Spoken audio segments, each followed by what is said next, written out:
नमस्ते फ्रेंड्स, आज मैंने बनाया है गुरुवार के व्रत के लिए चने की दाल का मीठा पराठा। क्योंकि गुरुवार के व्रत में मीठा भोजन किया जाता है। तो यहाँ पर मैंने चने की दाल को बिना नमक डाले उबाला था। तो उसमें से सिर्फ इतनी दाल मैंने घर के लिए अपने मतलब मीठे पराठे बनाने के लिए निकाल ली, और बाकी से मैंने औरों के जो घर के और सदस्य हैं उनके लिए नमकीन सब्जी बनाकर तैयार कर दी।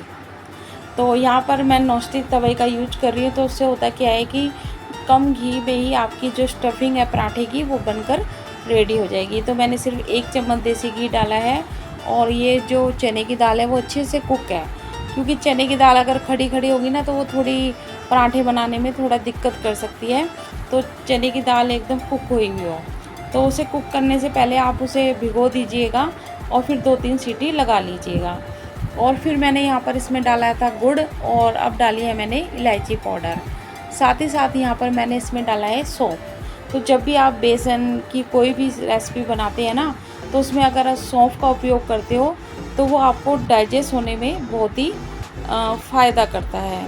तो इसलिए यहाँ पर मैंने इसमें सौंफ का पाउडर डाला है, जो टेस्ट भी बढ़ाएगा और आपका जो हाजमा है उसे भी दुरुस्त करेगा।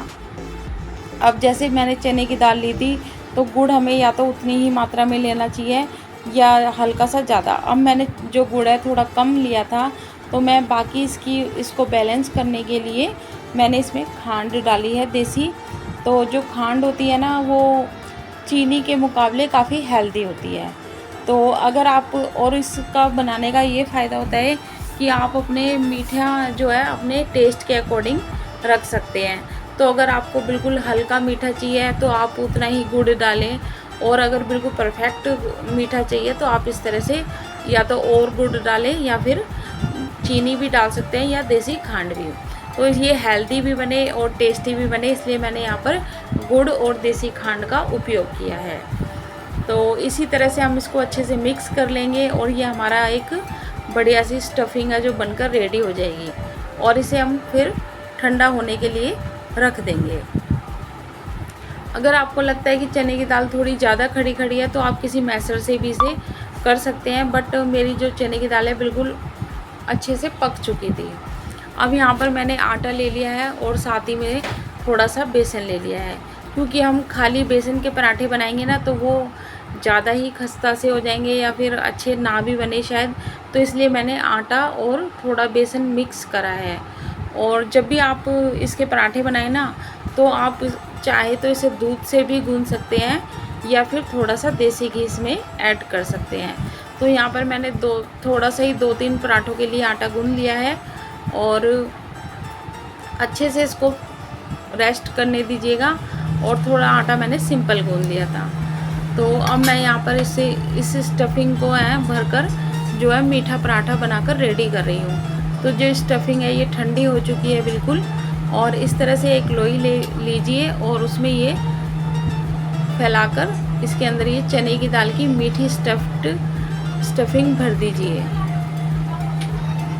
और इस तरह से ये जो हमारा जो चने की दाल का पराठा है ना, बनकर बहुत ही अच्छा रेडी होता है। अगर इसमें मीठा कम रह जाए तो आप पराठे के साथ गुड़ का उपयोग कर सकते हैं, और अगर मीठा सही है तो आप इसे ऐसे ही इंजॉय कर सकते हैं। अगर आपको ये पराठा रूखा खाने में सूखा लगे तो आप या तो पानी का उपयोग कर सकते हैं या दही भी ले सकते हैं, या फिर आम का सीज़न लग रहा है चल रहा है तो आप आम का उपयोग भी कर सकते हैं। क्योंकि जो पीले फल और जो पीला भोजन होता है उसमें चने की दाल, बेसन, इसका उपयोग ज़रूर किया जाता है। कोशिश कीजिए आप इसे देसी घी में बनाएं, क्योंकि अगर आपने व्रत रखा है तो, और नहीं भी रखा है तो आप जो रिफाइंड वगैरह है वो अच्छी उसका यूज कीजिएगा। मतलब सोयाबीन वगैरह का यूज ना कीजिएगा, जैसे कि सनफ्लावर ऑयल हो गया, या मूंगफली का तेल हो गया, या तिल का तेल हो गया, और देसी घी तो सबसे बेस्ट है ही। तो आप इस तरह से ये पराठा जो है बनाकर फटाफट से रेडी कर सकते हैं, और साथ ही साथ जो बाकी चने की दाल बॉईल करते हैं ना, उसे बाकी लोगों के लिए खाना बना सकते हैं। तो इस तरह से मैंने गुरुवार व्रत के लिए पीला मीठा भोजन बनाकर रेडी करा है। अगर आप भी व्रत रखते हैं तो इस तरह से आप मीठा भोजन बना सकते हैं। तो हर वीरवार को हम अलग अलग मीठा भोजन बनाकर रेडी करते हैं। जैसे कभी हलवा बना लिया, कभी पुए बना लिए, कभी पराठा बना लिया। तो इस तरह से बनाने से होता क्या है कि जो हमारा टेस्ट है वो भी डेवलप हो जाता है और साथ ही साथ तरह तरह के भोग हम भगवान को लगा सकते हैं।